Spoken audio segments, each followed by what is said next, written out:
wanted to review some important information about our lesson today. One of the things I want to share with you is I want to show you a couple of different ways where you can search to see if your name is a Sephardic brew or a Spanish and Portuguese brew last name. You know, we want to see if you're one of those people that's walking around here with a Sephardic brew last name and you don't even know it, or maybe you have a whole family tree of Sephardic brews, or people that would have Sephardic brew last names and don't even know it. We want for you to start to figure that out. We want to walk you through the process of discovering that, right? In order to do that, I'm going to share with you a couple, actually probably 4 or 5 references that I use to perform this search. And so feel free to make these pieces of information your own, these repositories your own, but these are things that you can go to look up to see if you are one of those so-called African Americans that's walking around here with the Sephardic brew last name and don't even know it. Hallelujah. All right. So the first place that you can go to is a website called Sephardim.co. That's Sephardim.co, right? You can see it on the screen. And in this website, you can look up the names or the surnames to see if your name or someone in your family has a name that can be found in this database. Now, keep in mind that the names are sometimes spelled differently. So you have to look for different variations of your name. In other words, look for your name being spelled in different ways, right? Look for the phonetic spelling of your name. Like, for instance, if we were to look up the name Brian, right? So Brian could be Bryan or Brian or even Brion, right? So Brian can be spelled many different ways. And so when you go to this website, you just have to look for different variations of your name in this database. So in other words, if you go here and you don't necessarily see your name spelled exactly in here, you may have to search around for it to find it, right? The second source that I use is this book right here. It's called When Scotland Was Jewish. Right, so when Scotland was Jewish, you can actually see they use DNA evidence, archaeology, analysis of migration, as well as cemeteries and some other things. They also show that they use family records as well. And this is a Kindle version that's showing on your screen. So you don't necessarily have to buy the hard copy. Actually, the Kindle version might be better because you can actually perform searches on it. And that's what I do. So you can get this book, purchase this book, buy the Kindle version, and then what you can do the exact same thing you were going to do with the website. Search the book for Sephardic brew names and make sure you take a look to see what context that name is listed in, right? Because sometimes it'll say, hey, this is a French Sephardic name, or hey, this is a name that's associated with brews. You'll want to know that. All right. So that's the second source that you can use to look up to see if your name is a Sephardic brew name. And then the third source you can use, and this is an actual physical book. It's an actual Sephardic Brew dictionary. And I will warn you, this dictionary costs right now, as I'm looking at the book on Amazon, it costs $165.97. So, if it's a little too steep for you, I understand, but just want to throw this out here that, hey, this book is out here that you can also use. It's a dictionary that you can use to look up to see if your name or a phonetic spelling of your name is in the database, right? To see if you're one of those people that's walking around with a Sephardic brew last name and don't even know it. All right, so that's 3. The fourth one is Jewish Gen. So Jewish Gen is a database that you can also search to see if your name is in a database. And you can see on the records on the screen, it says, welcome to Jewish Gen, unified search. Explore millions of records from around the world, including more than 3.69 million records related to the Holocaust and 4.1 million burial records. So they have a ton of records in here that you can search to see if your name shows up as a Sephardic brew name, right? Or as a Jewish name. All right. So that's the fourth one. But now I'm going to show you yet another one. This is number 5. And for this one, let's go to Ancestry.com. And when you go to Ancestry.com, let's scroll all the way to the right. And what we're looking for is where it says Special Collections off to the right. And it's all the way at the bottom. And you'll see where it says Jewish Family History, right? Jewish Family History. So let's click on the Jewish Family History Collection.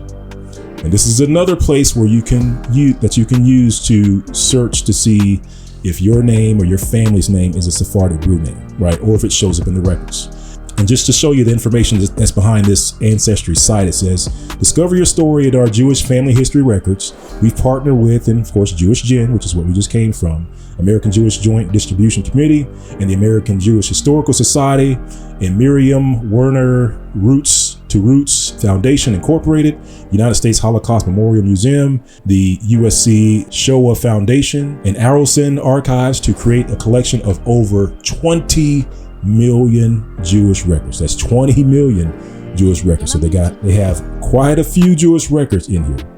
And the key to this site, I encourage you to put your family's name in this field. Like, don't necessarily, well, I guess you could actually put the first name and last name if you want to. But just think about your grandparents, your great-great-grandparents. Put their names in here and see if it comes up. Put their names in here, and then what you're going to do, you're going to search the Jewish family records. I want you to see if your family comes up under the Jewish family history records. All right, and be sure to put a comment in the comment section on the video if you get a hit on that. All right, so I give you 5 places that you can go to search to see if one is if your name is a Sephardic Brew name, like if you're one of those folks walking around here with a Sephardic Brew name or a family name and don't even know it, you can use that, as well as this last one, which is an ancestry page where you can actually search to see if your family is listed in the Jewish Family History Archives. You'll be surprised. You might be surprised. I'll just leave it at that, fam. All right. So now that we have that out the way, so now you have all the places that you can go to, or at least some of the places you can go to look up to see if your name or your family name's in this database. Another nugget I'm going to give you, and it has to do with your DNA, right? So let's go over to DNA. Let's say, for instance, if you took a DNA test, you had your DNA report run, and I'm going to show you my DNA report. Now, so this is on a website called MyHeritage. And I believe this is one that I actually uploaded my DNA from Ancestry.com over to this website. But in any case, let's say, for instance, if you use MyHeritage, right? And you can actually do this on multiple DNA sites. And I'm going to show you on this page, on this site, but I'm also going to show you how to do it on Ancestry.com. Right, you can actually also do this on GEDmatch, right? So multiple places you can do this, and even 23andMe, you can do it on 23andMe. So you'll get the principle here. So I want you to pull up your DNA report, right? Wherever it is, pull it up. Let's go to overview, right? Once you pull your DNA report up, go to DNA matches, right? So DNA matches is going to give you a list of the people that match your DNA. These are your genetic cousins. These are your for real cousins, right? All right. So I'm sure you probably already saw this, right? You already went to DNA matches. You probably already saw a bunch of people who you don't know pop up in your DNA match. But here's the kicker, fam. This is what I want you to do. I want you to take a look at the matches, and remember those 4 to 5 sources I gave you? As far as being able to look to see if a surname or a last name is a Sephardic Brew name. I want you to go through each, let's just take the first page of your matches. Go through the first page of your matches and see if the last names are Sephardic or Spanish and Portuguese brew names. See if any of those names show up in those databases.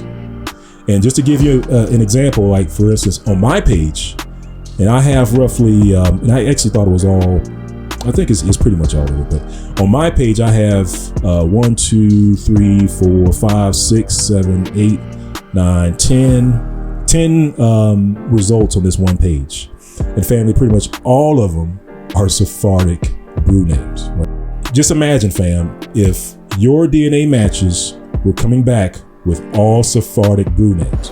What does that say about you, fam? Right?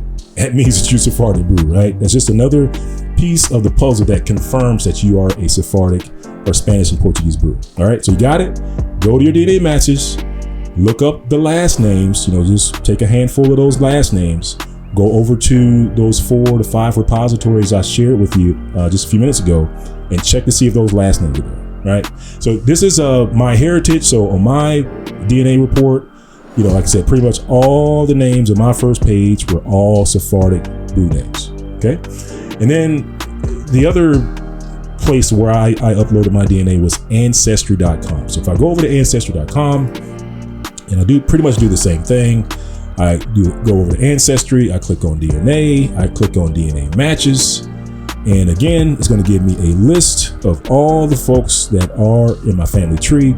Now, a lot of my immediate family has taken Ancestry DNA, so I'm actually going to skip my immediate family names and then go down to the place in the list where I don't recognize the names. And once again, fam, when I look up these names, they are Sephardic Brew names. They are Sephardic Brew names. I'm telling you, fam, that is the pattern. That is the major pattern that we're seeing in these DNA matches. So I just want to give you a challenge, fam. If you have time, go back through your DNA matches, look those names up, and just to see if they are Sephardic Brew names. Hallelujah. All right, fam. Well, hopefully that'll help you out. Feel free to make comments and just to share if you were or were not able to find any of your relatives in any of these repositories. I would be surprised if you don't, especially if you're a so-called African American. But just give it a try, fam. Just give it a try. This is, like I said, this is one more piece of the puzzle to prove that you are who you are. And fam, I just got to tell you, you have way more proof than almost anybody else when it comes to this truth. Like when it comes to you being Judah, when it comes to you being a Spanish and Portuguese brew, you have way more information to prove who you are than the other side has to prove who they are. Glory and praises to the Most High Yah. Hallelujah. All right, fam. Well, thank you for tuning in. Now, I'd like to take this time to thank all of our Patreon supporters for letting the Most High Yah use you to help make these videos possible. So on behalf of all the viewers, all the listeners, as well as myself, I would like to say thank you for lending your resources and your time and your efforts. Thank you so much, fam. And I would also like to say a big thank you to all of our brothers and sisters who like and share these videos. Your efforts help get this message all around the world. And last but not least, I also like to say a huge thank you to our prayer warriors. Hallelujah. Thank you to all of our praying brothers and sisters who continue to lift me and my family and the whole house of Israel up in your thoughts and prayers. We are going to need those prayers in these last days, family. Hallelujah. Well, family, I won't keep you any longer. Stay blessed and prayed up for these end times to come. Hallelujah. All right, family, and shalom.